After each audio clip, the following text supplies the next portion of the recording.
Hai teman-teman semuanya, kembali lagi dengan aku Felicia di sini. Di channel YouTube ini aku akan membahas seputar akuntansi, perpajakan, dan juga tips-tips edukasi lainnya.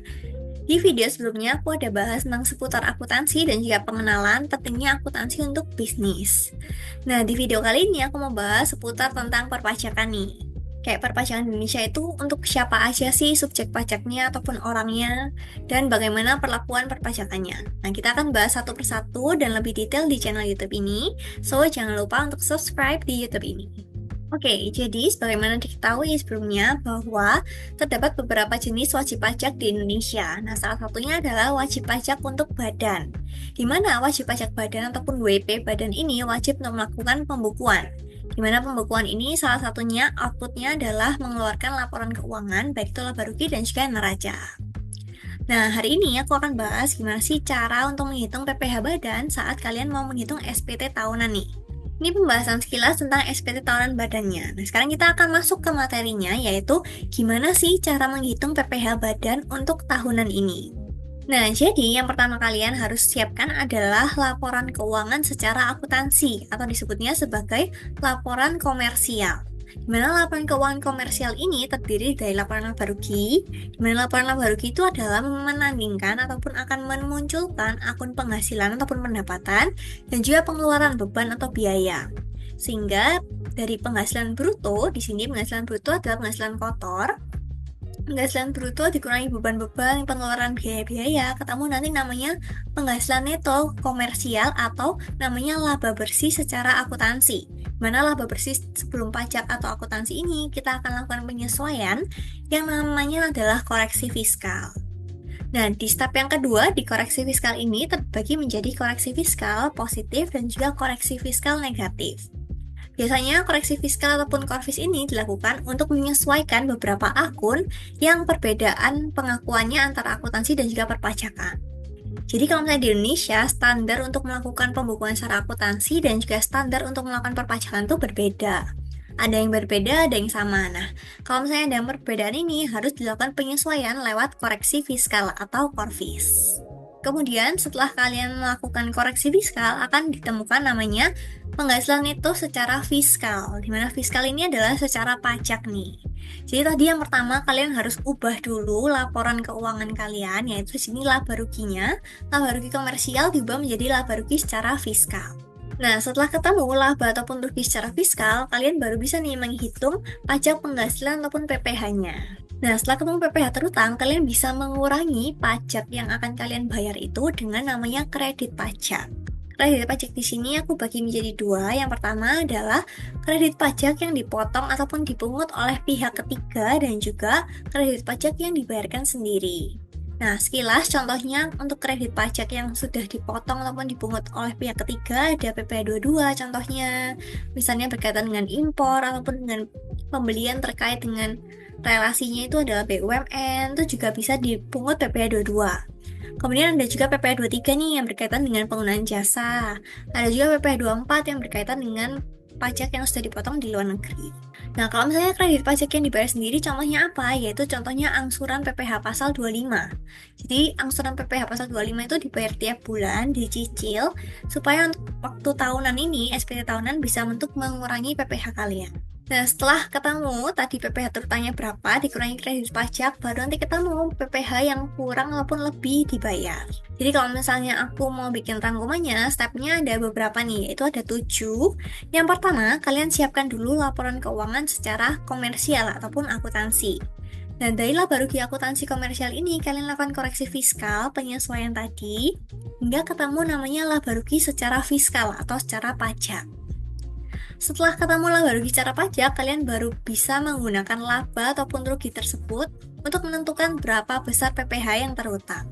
Setelah ketemu nih berapa PPh yang terutang, kalian bisa kurangi dengan namanya kredit pajak untuk mencari berapa sih kurang bayar ataupun lebih bayarnya nih. Kalau misalnya kurang bayar namanya PPh pasal 29 dan juga kalau misalnya lebih bayar namanya PPh pasal 28A. Nah, setelah ketemu kalian udah bisa memperkirakan berapa kurang ataupun lebih bayarnya, kalian boleh nih langsung isi aja e-formnya, gitu.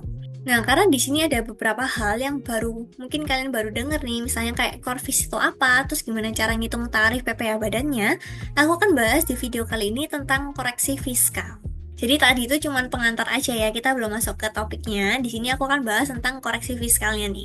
Oke, di sini aku akan bahas beberapa contoh koreksi fiskal yang mungkin terjadi di perusahaan kalian dan juga gimana sih cara melakukan koreksi fiskalnya. Nah, balik lagi ke tujuannya, kenapa sih kok harus melakukan koreksi fiskal? Nah, jadi tujuan koreksi fiskal ataupun korfis itu sendiri adalah untuk melakukan penyesuaian antara laba menurut komersial ataupun akuntansi dengan laba menurut pajak ataupun secara fiskal. Kenapa harus disesuaikan? Karena ada perbedaan pengakuan. Entah itu pengakuannya berupa pendapatan, ada pengakuan biaya yang boleh dan juga tidak boleh dikurangkan di perpajakan, dan juga ada beberapa metode akuntansi yang tidak diperkenankan di perpajakan. Nah, aku kasih di sini beberapa contoh transaksinya ya. Transaksi yang pertama nih. Nah, di sini ya ada contohnya CV Sukses Selalu. CV Sukses Selalu punya beberapa transaksi di tahun 2024. Jadi kita akan menghitung koreksi fiskal untuk tahun pajak 2024. Contoh yang pertama, di dalam laporan keuangan laba ruginya si CV Sukses Selalu ini, dalam beban asuransi perusahaannya ternyata ada pembayaran untuk asuransi si keluarga direkturnya sebesar 5.600.000. Nah, di sini penjelasannya, beban asuransi keluarga direktur si CV Sukses Selalu itu tidak boleh dibebankan atau namanya NDE (Non-Deductible Expense) karena tidak berhubungan dengan proses mendapatkan, menagih, dan juga memelihara ataupun 3M penghasilan. Jadi kalau di pajak itu ada istilah namanya 3M, yaitu mendapatkan, menagih, dan juga memelihara penghasilan. Selama pengeluaran biaya ataupun beban tersebut berhubungan dengan 3M, dia itu rata-rata pada umumnya boleh untuk dibebankan atau namanya DE (Deductible Expense). Tapi kalau misalnya ada suatu pengeluaran pembayaran beban nih, tapi nggak berhubungan dengan 3M ini, maka tidak boleh dibebankan. Salah satu contohnya adalah asuransi untuk si keluarga direktur tadi nih. Maka di sini beban asuransi untuk keluarga direkturnya akan kita koreksi fiskal karena dia merupakan NDE atau Non-Deductible Expense. Di sini akun beban asuransi di laporan laba rugi secara komersial ataupun akuntansi mengakui totalnya Rp125.600.000. Nah, tapi karena tadi di sini totalnya sebesar 5.600.000 harus kita keluarkan, harus kita koreksi fiskal nih, maka kita lakukan koreksi fiskal 5.600.000.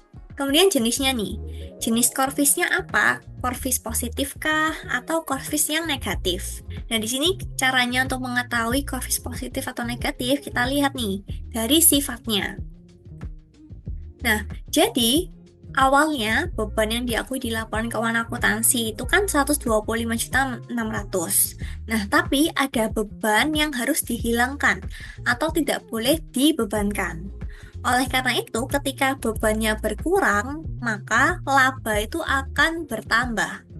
Ingat ya, jadi di sini akuntansinya berperan sekali nih. Jadi ada pendapatan, ada beban. Pendapatan dikurangi beban sama dengan laba ataupun rugi. Apabila biayanya itu berkurang, maka otomatis labanya akan meningkat nih. Nah, ketika laba itu meningkat ataupun bertambah, maka disebut sebagai koreksi fiskal positif. Karena dia itu positif ataupun menambah laba sifatnya. Jadi di sini kita bisa ketahui bahwa jenis koreksi fiskalnya adalah korfis yang positif.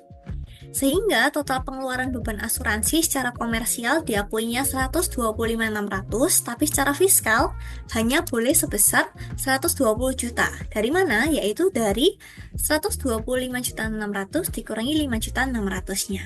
Jadi di sini udah bisa dilihat ya bahwa ada perbedaan antara laba rugi komersial atau akuntansi dan juga laba rugi secara fiskal atau secara pajak. Perbedaan ini ya salah satunya karena koreksi fiskal gitu. Itu untuk contoh yang pertama nih. Semoga kalian masih bisa mengikuti ya, masih paham lah. Oke, gitu. Kita lanjut ke contoh yang kedua nih. Jadi di contoh nomor 2 aku mau bahas sama tadi tentang CV Sukses Selalu, transaksinya tahun 2024. Di sini ada namanya pendapatan di luar usaha nih. Contohnya pendapatan dividen, di mana CV Sukses Selalu itu menerima dividen atas penyertaan sahamnya ke PT Berkah Sukses, di mana dividen yang diterima sebesar 150 juta rupiah untuk tahun 2024. Nah, di sini pendapatan dividennya kita harus lihat dulu nih apakah pendapatan dividen ini boleh diakui ataupun tidak secara pajak. Di sini penjelasannya bahwa pendapatan dividen yang diterima oleh CV Sukses Selalu ini berasal dari wajib pajak badan juga, yaitu PT Berkah Sukses. Jadi pembagian dividen dari WP badan ke WP badan lainnya. Dimana apabila ada pembagian dividen antara wajib pajak badan itu sifatnya adalah non-objek pajak. Jadi tidak perlu dikenakan pajak gitu. Jadi menurut PP 55 tahun 2022, di mana dividen yang diterima WP badan itu adalah bukan objek pajak. Sehingga kalau misalnya dia sifatnya bukan objek pajak, maka tidak perlu diperhitungkan pada laporan laba ruginya. Atau kita harus lakukan koreksi fiskal. Jadi di sini pendapatan dividen secara komersial atau akuntansi mengakui 150 juta. Sedangkan kalau menurut perpajakan, pendapatan dividen ini tidak perlu diakui karena merupakan non-objek pajak atau tidak dikenakan pajak. Oleh karena itu, kan di sini kita mau ngitung untuk laba rugi pajaknya nih. Nah, karena di sini dia tidak dikenakan pajak, kita harus keluarkan nih pendapatan dividennya. Kita keluarkan pendapatan dividennya sebesar 150 juta. Jenisnya koreksi fiskal positif atau negatif, kita lihat dari efeknya terhadap labanya nih. Jadi di sini cara berpikirnya, awalnya ada pendapatan di laporan keuangan akuntansi, laba ruginya ada pendapatan, tapi sekarang pendapatannya itu hilang. Dimana apabila pendapatannya itu berkurang ataupun hilang, maka labanya akan berkurang juga kan? Karena labanya berkurang, maka disebut sebagai koreksi fiskal negatif. Artinya negatif ini adalah mengurangi laba fiskal. Oke, kita sudah dapatkan jenisnya adalah koreksi fiskal yang negatif. Di sini angka secara fiskalnya adalah 0, di mana seluruh pendapatan dividennya kita kurangi ataupun kita hilangkan nih. Jadi secara laba rugi pajaknya ataupun fiskalnya, tidak ada pendapatan di luar usaha berupa pendapatan dividen ini, alias 0. Kayak gitu. Yaitu dia adalah contoh korvis yang kedua nih. Aku ada contoh lagi nih yang ketiga. Nah, di sini contoh transaksi yang ketiga masih sama dengan CV Sukses Selalu tadi, transaksinya tahun 2024. Di sini CV Sukses Selalu menyewakan sebuah ruko di daerah Surabaya, disewakan kepada CV Healthy Food dan juga sudah dipotong PPh.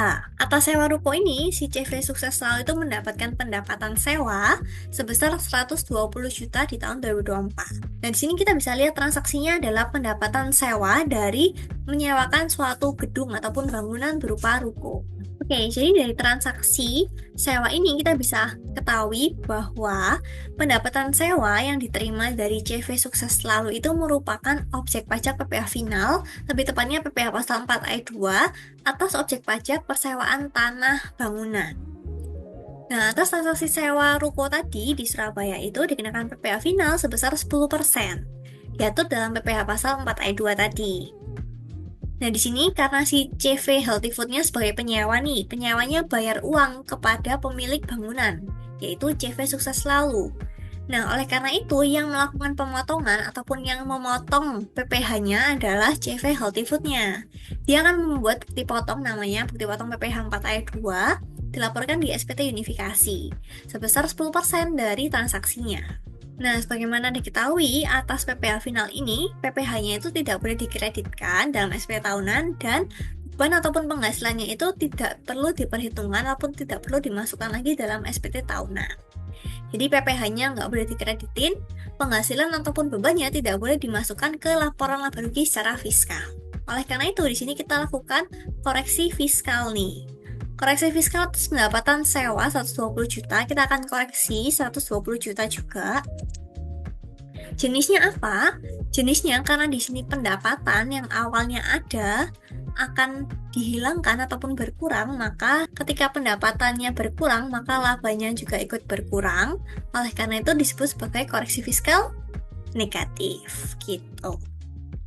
Jenisnya koreksi fiskal negatif sehingga total pendapatan sewa menurut LK fiskalnya 0. Jadi kalau misalnya aku boleh rangkumin di sini beberapa jenis koreksi fiskal yang harus dilakukan adalah yang pertama, apabila kalian melakukan transaksi ataupun pengeluaran beban yang sifatnya adalah NDE atau non-deductible expense, seperti contoh yang soal nomor 1 tadi nih. Sini ada pengeluaran berupa NDE atau non-deductible expense, itu perlu dikoreksi fiskal. Kemudian yang kedua, apabila terdapat transaksi yang merupakan non-objek pajak PPh, jadi dia bukan dikenakan objek pajak, misalnya kayak ada dividen, kemudian ada warisan, kemudian ada hibah dan lain sebagainya nih. itu juga perlu dilakukan koreksi fiskal. Dan yang ketiga, salah satunya adalah untuk pendapatan yang sifatnya sudah final. Contoh lain objek pajak PPh final yaitu misalnya kalian punya ada jual beli tanah nih, tanah ataupun bangunan dijual belikan itu juga final. Terus apabila kalian merupakan perusahaan jasa konstruksi entah itu memiliki sertifikat, sertifikat menengah, kecil, besar, dan sebagainya. Kemudian apabila kalian adalah perusahaan pelayaran, penerbangan, itu juga final. Lalu ada juga untuk yang PPh final UMKM ataupun PPh final yang 0,5% itu diatur dalam PP 55 tahun 2022. Itu juga sifatnya adalah final. Jadi kalau misalnya kalian menemui ada transaksi yang NDE, non-deductible expense, kemudian ada yang non-objek pajak PPh, atau ada yang PPh final, maka kalian perlu untuk melakukan koreksi fiskal. Ya, itu tadi adalah beberapa contoh terkait koreksi fiskal nih. Semoga kalian sudah dapat gambaran terkait koreksi fiskal di perpajakan itu tentang kayak gimana sih gitu. Semoga materi pada hari ini bisa bermanfaat dan juga kalian bisa terapkan pada saat kalian bekerja ataupun kalian membutuhkan tentang materi ini. Jangan lupa untuk subscribe dan juga komen kalian mau bahas topik apa lagi nih di next video selanjutnya. Oke, gitu aja dari aku Felicia dan thank you teman-teman. See you at next video. Semoga bermanfaat ya.